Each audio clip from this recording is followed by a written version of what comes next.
हमारी प्यारी loyal YouTube family के सभी भाइयों को आर.के. की तरफ से राम राम सा और खम्मा घनी।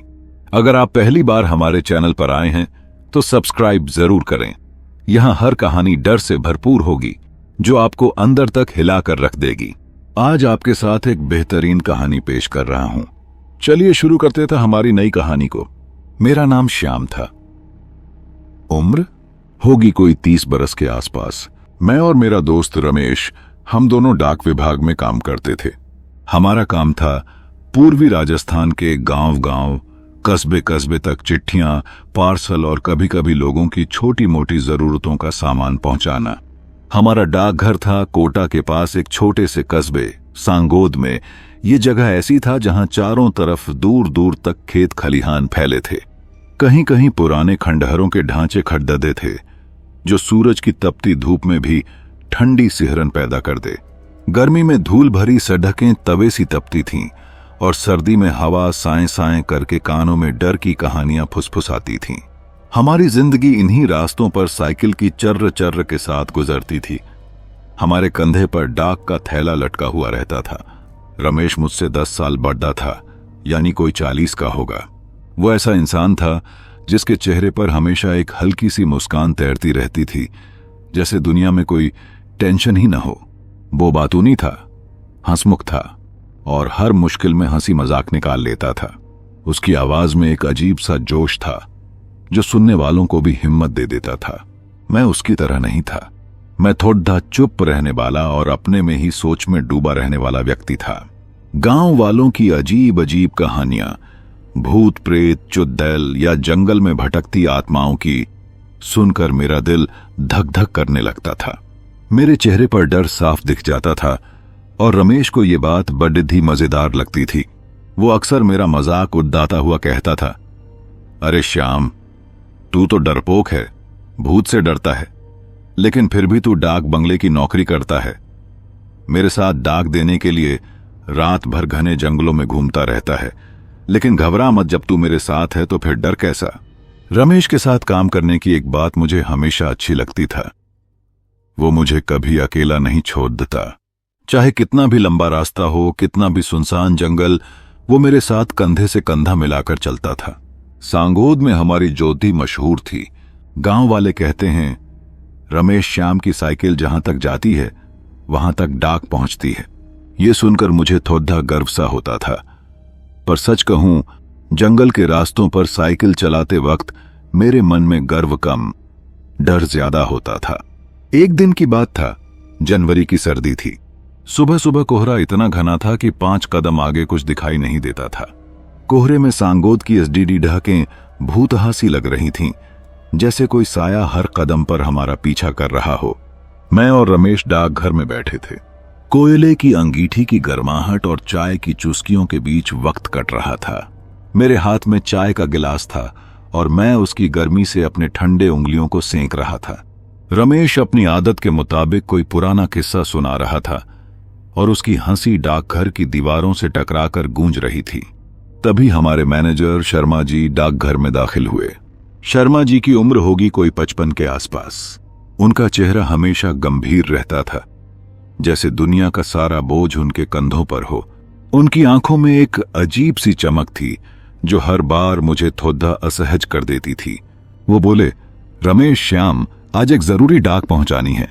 कोटा से कोई 40 किलोमीटर दूर जंगल के बीच एक गांव है, काली खोह। वहां के जमींदार को ये चिट्ठी देनी है। ये डाक आज ही पहचानी है क्योंकि ये बहुत जरूरी डाक है। तुम दोनों का आज ही जाना होगा। काली खोह का नाम सुनते ही मेरे दिल में एक ठंडी सिहरन दौड़ गई। मैंने उस गांव के बारे में सुना था। लोग कहते थे कि वहां का जंगल ठीक नहीं। रात में अजीब अजीब आवाजें आती हैं और कुछ पुराने खंडहरों में भूत प्रेत का बसेरा है। उस गांव का नाम सुनकर तो मेरे चेहरे का रंग उद्ध गया और मेरी उंगलियां चाय के गिलास पर और सख्त हो गईं। मैंने धीरे से रमेश की तरफ देखा, उम्मीद में कि वो शायद मना कर दे, लेकिन रमेश तो रमेश था। उसने चाय का एक लंबा घूंट भरा और उसकी आंखों में शरारत भरी मुस्कान चमक उठी।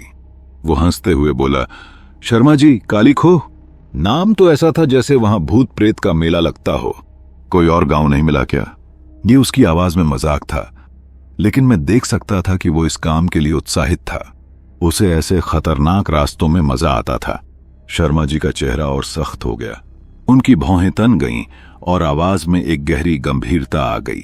मजाक मत करो रमेश, वो बोले, ये चिट्ठी बहुत जरूरी है। और हाँ, काली खोह के रास्ते में सावधान रहना। उस जंगल में कुछ पुरानी बातें सुनाई देती हैं। उनकी आंखों में एक अजीब सा डर था जो उन्होंने छिपाने की कोशिश की, लेकिन मैंने देख लिया। मैं चुपचाप सुन रहा था, लेकिन मेरे मन में डर की लहरें उठने लगी थीं। मेरा गला सूख रहा था और चाय का स्वाद भी अब केडी ढवा लगने लगा था। मैंने धीरे से रमेश की तरफ देखा और कांपती आवाज में बोला, भाई क्या जरूरत था आज जाने की? कोहरा इतना घना था और वो जंगल। सुना था वहां कोई पुराना खंडहर था जहां अजीब अजीब आवाजें आती हैं। मेरी आवाज में डर साफ छलक रहा था और मेरे हाथ थोड़े कांप रहे थे। रमेश ने मेरी तरफ देखा और उसकी मुस्कान और चौधी हो गई। उसने मेरी पीठ पर जोर से थपकी मारी, इतनी जोर से कि मैं हिल गया।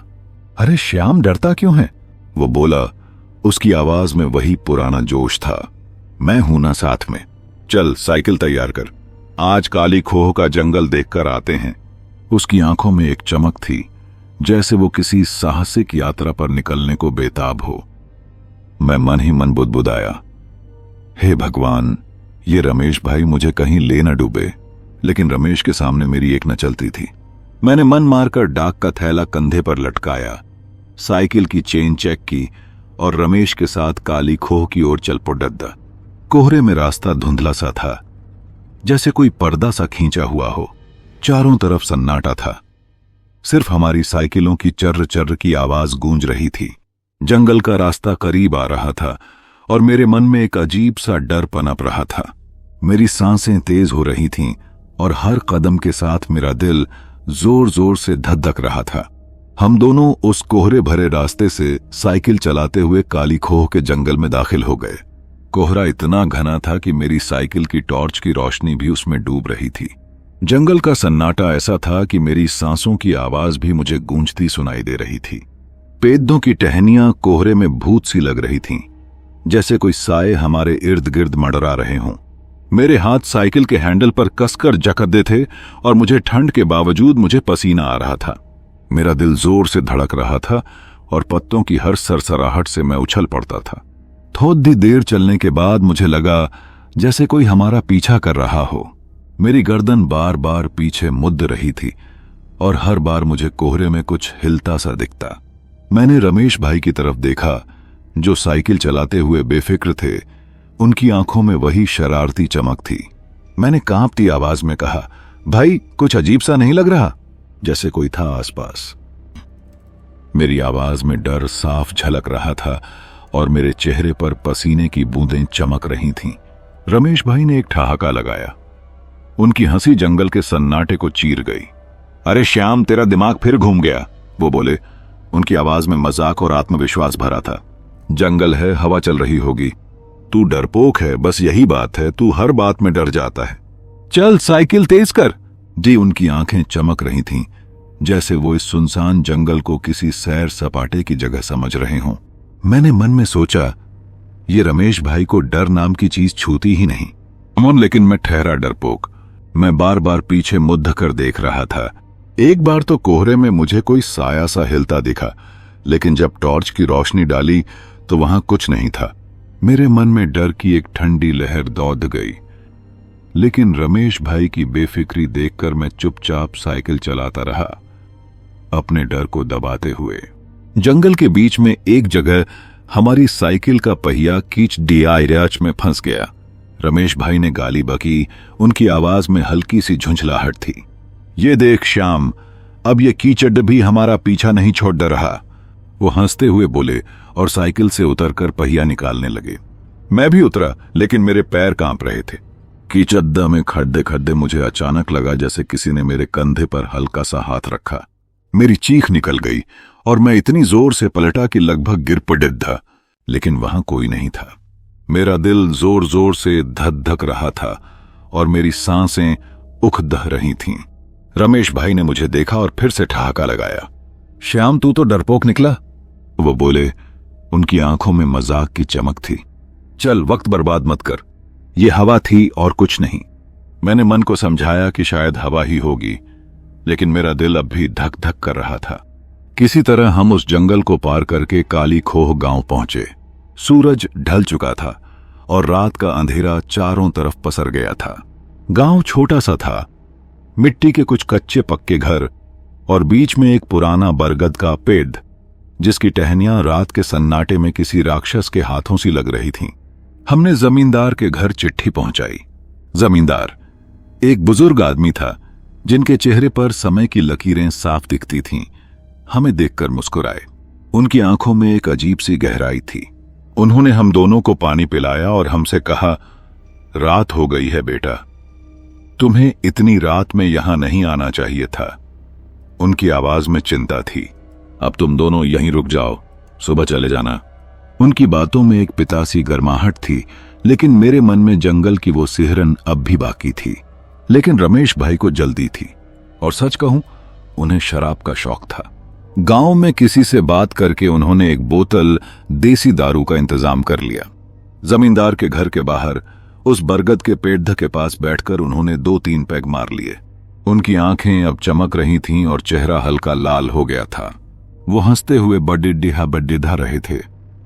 श्याम, ये अपनी जिंदगी कुछ ऐसी ही है, जंगल, डाक और थोड़ी सी दारू। क्या बात है, बस जिंदगी कुछ ऐसी ही है। ये उनकी आवाज में नशे का जोश था, लेकिन मुझे उनकी ये बेफिक्री डरावनी लग रही थी।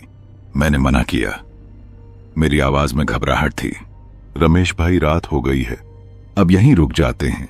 जंगल में रात को जाना ठीक नहीं।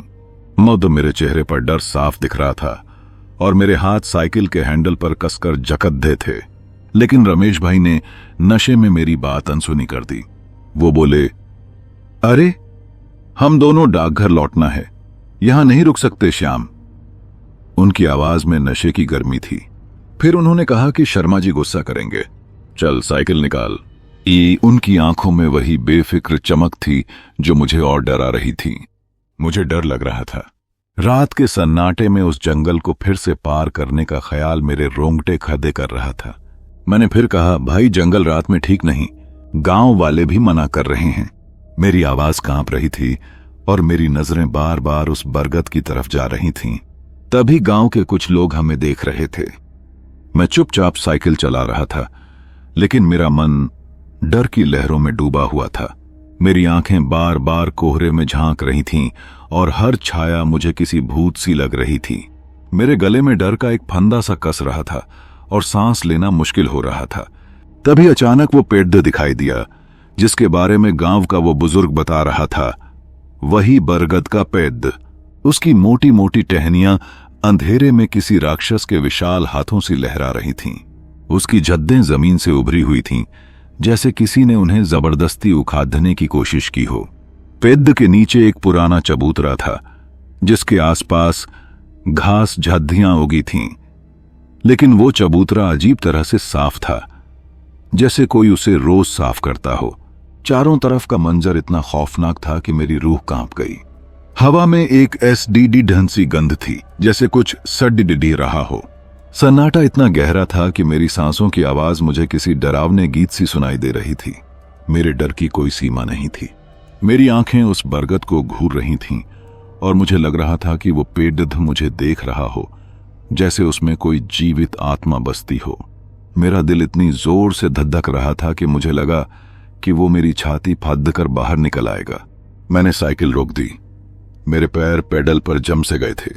मैंने रमेश भाई की तरफ देखा, जो नशे में अभी भी साइकिल चलाते हुए आगे बढ़ रहे थे। उनकी पीठ मेरी तरफ थी और वो बढ़ौधा रहे थे। चल श्याम, पीछे मत रह। उनकी आवाज में हल्की सी झुंझलाहट थी, जैसे मेरा डर उन्हें परेशान कर रहा हो। मैंने कांपती आवाज में पुकारा, रमेश भाई रुक जाओ। लेकिन वो रुके नहीं। मैं अकेला उस बरगद के सामने खड़दद्दा था और मेरे मन में बस एक ही ख्याल था, किसी तरह ये जंगल निकल जाए। मैंने मन ही मन भगवान का जाप शुरू कर दिया, हे राम रक्षा करना, हमें इस जंगल से निकाल दे। मैं बुदबुदा रहा था। मेरी आंखें बंद थीं और मेरे होंठ कांप रहे थे। मेरी सांसें तेज थीं और मेरे हाथ साइकिल के हैंडल पर इतनी जोर से जकड़े थे कि मेरी उंगलियां दुखने लगी थीं। मैं उस बरगद से नजरें नहीं मिला पा रहा था, लेकिन मुझे लग रहा था कि वो मुझे घूर रहा हो, जैसे वो मेरे डर को सूंघ रहा हो। हम उस खौफनाक जंगल में उस भयानक बरगद के पेड़ के सामने खड़े थे। रात का अंधेरा इतना गहरा था कि मेरी साइकिल की टॉर्च की रोशनी उस बरगद की मोटी मोटी टहनियों को भेद नहीं पा रही थी। उन टहनियों का साया कोहरे में किसी राक्षस के विशाल पंजों सा लग रहा था, जो हमें अपनी ओर खींच रहा हो। पेड़ के नीचे वो चबूतरा था जो अजीब तरह से साफ सुथरा दिख रहा था, जैसे कोई उसे रोज झाधू से चमकाता हो। चारों तरफ घास झादियां उगी थीं, लेकिन उस चबूतरे पर एक पत्ता, एक टहनी तक नहीं। ये देखकर मेरे मन में डर की एक ठंडी लहर दौड़ गई। मेरे हाथ साइकिल के हैंडल पर इतनी जोर से जकड़े थे कि मेरी उंगलियां दुखने लगी थीं। मेरा चेहरा पसीने से तर था और मेरी सांसें इतनी तेज थीं कि मुझे लग रहा था कि जंगल का सन्नाटा मेरी धधकनों को सुन रहा हो। रमेश भाई, जो शराब के नशे में डूबे थे, उस चबूतरे की तरफ देखकर हंस पड़े।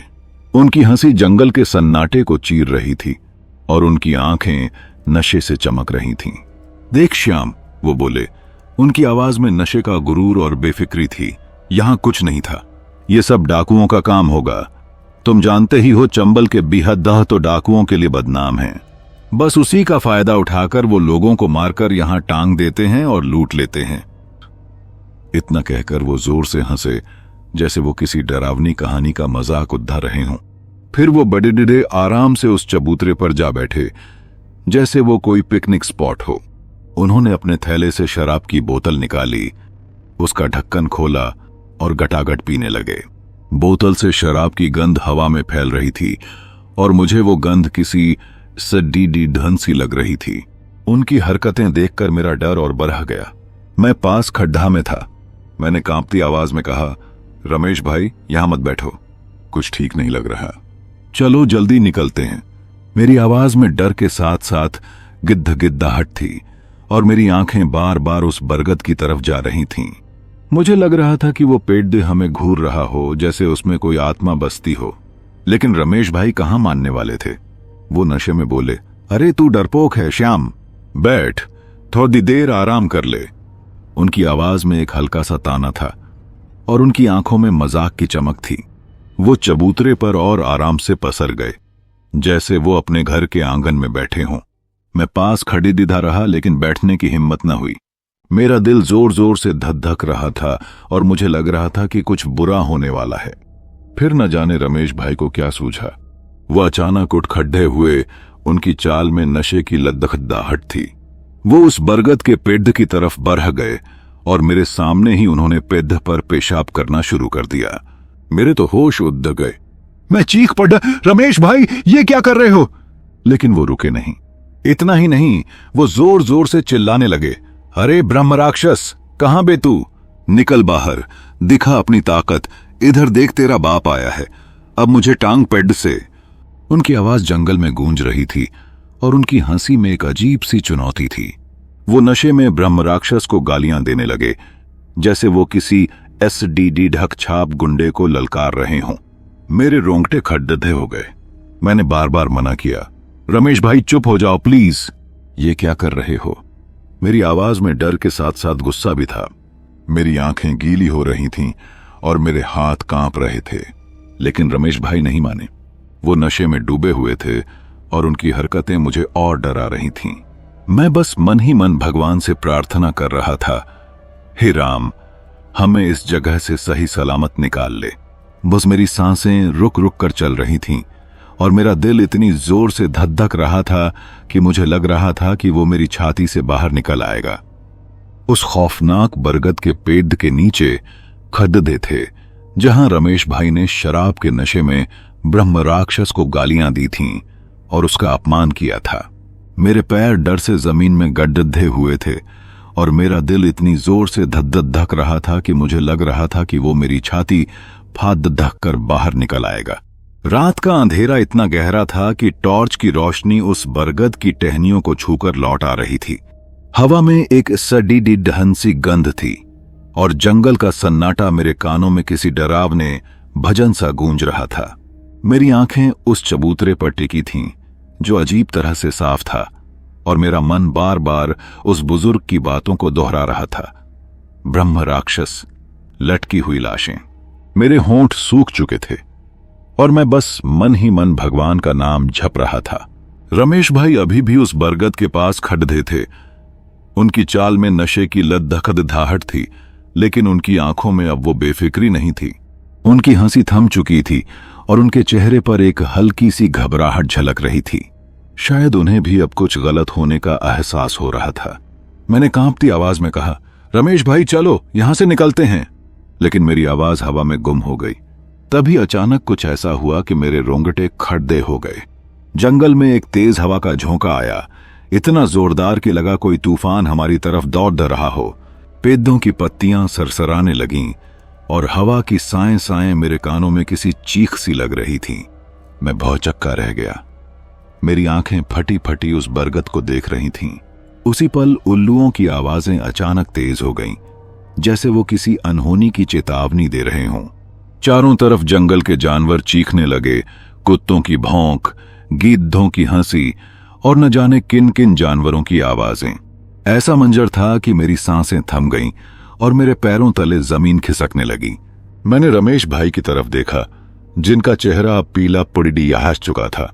अचानक उस बरगद के पेड़ से बद्धी बद्धी बेलें और झादियां निकलने लगीं, जैसे वो पेड़ जीवित हो उठा हो। वो बेलें सांपों सी लहराते हुए हमारी तरफ बढ़ीं और देखते देखते उन्होंने हमें जख दे दिए लिया। मेरे पैरों और हाथों को उन बेलों ने इतनी जोर से पकड़ धा कि मैं हिल भी न सका। मेरी चीख निकल गई, रमेश भाई! मैं चिल्लाया। मेरी आवाज में डर और बेबसी थी। रमेश भाई भी चीख रहे थे। उनकी आवाज में अब नशे की जगह भयानक मौत का डर था। श्याम, ये क्या हो रहा है? वो चिल्लाए। उनके चेहरे पर पसीने की बूंदें चमक रही थीं। हम दोनों उन बेलों में फंसे छटपटा रहे थे, लेकिन जितना हम हिलने की कोशिश करते, बेलें उतनी ही कसकर जकदधती थीं। मैं बार बार भगवान का नाम पुकार रहा था, हे राम, रक्षा करो। मेरी आंखें गीली हो चुकी थीं और मेरी आवाज कांप रही थी। रमेश भाई का शराब का नशा अब पूरी तरह उतर चुका था। उनकी आंखों में वही डर था जो मेरे मन में पल पल बरह रहा था। वो छटपटाते हुए बोले, श्याम, मुझे बचा। उनकी आवाज में एक ऐसी बेबसी थी जो मैंने पहले कभी नहीं सुनी थी। तभी उस बरगद के पेड़ में एक जोरदार विस्फोट सा हुआ, जैसे कोई बम फट गया हो। मेरी आंखें उस धमाके की चमक से चौंधियां गईं और मेरे कानों में एक गूंज सी छा गई। उस पेड़ के बीच से एक विशाल आकृति प्रकट हुई। वो था ब्रह्म राक्षस। जी हां, वही ब्रह्म राक्षस जिसकी गांव वाले बातें कर रहे थे। उसका रूप देखकर मेरी रूह कांप गई। उसका शरीर लंबा और विशाल था, करीब 10 फीट ऊंचा, जैसे कोई पर्वत हमारे सामने खड़दा हो। उसकी आंखें लाल थीं, जैसे जलते हुए अंगारे, और उनमें ऐसी क्रूरता थी कि मेरी सांसें रुक गईं। सिर पर जटाएं थीं जो हवा में सांपों सी लहरा रही थीं। उसने एक काला चोगा पहना था जो फटा हुआ और धूल से सना था, जैसे सदियों से वही पहने हो। उसकी छाती पर हड्डियों का हार लटक रहा था जो हवा में खनखनाने की भयानक आवाज कर रहा था। उसके हाथों में एक पुराना जंग लगा त्रिशूल था जिसकी नोक पर खून के धब्बे से दिख रहे थे। उसकी आवाज इतनी भयानक थी कि सुनकर मेरा दिल दहल गया। ब्रह्म राक्षस ने गरजते हुए कहा, तुम इंसान मुझे चैन से यहां रहने नहीं दोगे। अब मैं तुम दोनों को नहीं छोड़ दूंगा। उसकी आवाज जंगल में गूंज रही थी और हर शब्द मेरे सीने में चाकू सा चुभ रहा था। मेरी आंखें उसकी लाल आंखों से टकराईं और मुझे लगा कि मेरी जान निकल जाएगी। रमेश भाई भी चुप हो गए थे। उनकी चीखें थम चुकी थीं और उनके चेहरे पर सिर्फ डर बाकी था। हम दोनों उसकी बेलों में जकद्दे हुए थे और हमारे सामने वो राक्षस खड़ा था, जैसे हमारी मौत को गले लगाने को तैयार। उस रात मैं उस भयानक बरगद के पेड़ के नीचे खड़ा था जहां ब्रह्म राक्षस की लाल आंखें हमें घूर रही थीं। मेरे और रमेश भाई के चारों तरफ उसकी सांप सी बेलें हमें जकदे हुए थीं और मेरे शरीर का हर हिस्सा डर से कांप रहा था। मेरी सांसें रुक रुक कर चल रही थीं और मेरी आंखें उस राक्षस के विशाल रूप पर टिकी थीं। रमेश भाई की सांसें भी तेज थीं और उनकी आंखों में अब नशे की जगह खालिस डर था। हम दोनों बेबस थे, जैसे किसी भयानक सपने में फंस गए हों जहां से निकलने का कोई रास्ता न हो। अचानक ब्रह्म राक्षस ने अपने जंग लगे त्रिशूल को हवा में लहराया और उसकी भयानक हंसी जंगल में गूंज उठी। उसकी हंसी इतनी खौफनाक थी कि मेरे रोंगटे खड्डे हो गए। वो रमेश भाई की तरफ बढ़ा और मैं चीख पड़, नहीं, छोड़ दो उसे। तब मेरी आवाज में बेबसी थी और मेरी आंखें गीली हो चुकी थीं, लेकिन ब्रह्म राक्षस ने मेरी चीख को अनसुना कर दिया। उसने अपनी बेलों से रमेश भाई को हवा में उठा लिया, जैसे कोई शिकारी अपने शिकार को लटकाता हो। रमेश भाई छटपटा रहे थे, उनकी चीखें जंगल के सन्नाटे को चीर रही थीं। श्याम, बचा मुझे, वो चिल्लाए। उनकी आवाज में दर्द और डर था। फिर एक पल में ब्रह्म राक्षस ने अपने त्रिशूल को रमेश भाई की छाती में उतार दिया। खून की धाराएं बरगद के पेड़ पर गिरने लगीं और उसकी टहनियों को लाल कर दिया। रमेश भाई की चीखें इतनी दर्दनाक थीं कि मेरे कानों में गूंजती रहीं। कुछ ही पलों में उनकी आवाज थम गई और उनका शरीर निढाल हो गया। ब्रह्म राक्षस ने उनकी लाश को बरगद की एक मोटी टहनी पर लटका दिया, जैसे कोई ट्रॉफी हो। उनकी मौत इतनी दर्दनाक थी कि उसे देखकर मेरी रूह कांप गई। मेरी आंखों के सामने मेरा दोस्त, मेरा साथी, अब सिर्फ एक निर्जन शरीर था जो हवा में लटक रहा था। मेरे गले में चीख अटक गई और मैं बस उसे देखता रह गया। मेरे पैर जमीन में गड्ढे हुए थे। फिर ब्रह्म राक्षस ने मेरी तरफ देखा। उसकी लाल आंखें मेरे सीने को चीर रही थीं। मैं डर से कांप रहा था। मेरे होंठ भगवान का नाम जप रहे थे। हे राम, रक्षा करो। मेरी आवाज बमुश्किल सुनाई दे रही थी। उसकी बेलों ने मेरे गले में रस्सी सी बनाकर कस दी और मुझे हवा में खींच लिया। मुझे लगा अब मेरा अंत था। मेरी सांसें रुक रही थीं और मेरी आंखों के सामने अंधेरा छा रहा था। मैंने आखिरी बार रमेश भाई की लाश की तरफ देखा और मेरे मन में बस एक ख्याल था, हमने उस बुजुर्ग की बात क्यों नहीं मानी। लेकिन तभी पता नहीं कैसे वो बेल अचानक टूट गई। मैं धड़ाम से जमीन पर गिरा और मेरे सिर पर चोट लगी। मेरी आंखें बंद हो गईं और मैं बेहोश हो गया। मुझे लगा कि मैं मर चुका हूं और मेरी आत्मा अब उस जंगल में भटक रही हो। जब मुझे होश आया, मैं जमीन पर पड़ा था। मेरे सिर में तेज दर्द था और मेरा शरीर टूट रहा था। सूरज की रोशनी मेरी आंखों में चुभ रही थी और मैंने देखा कि मेरे चारों तरफ गांव के लोग और पुलिस वाले खड़े थे। जंगल में अब वो खौफनाक सन्नाटा नहीं था, लेकिन मेरे मन में वो रात अभी भी जिंदा थी। पुलिस वालों में से एक, जिसका चेहरा सख्त था लेकिन आंखों में थोड़ी सी हमदर्दी थी, मुझसे पूछा, ये सब किसने किया?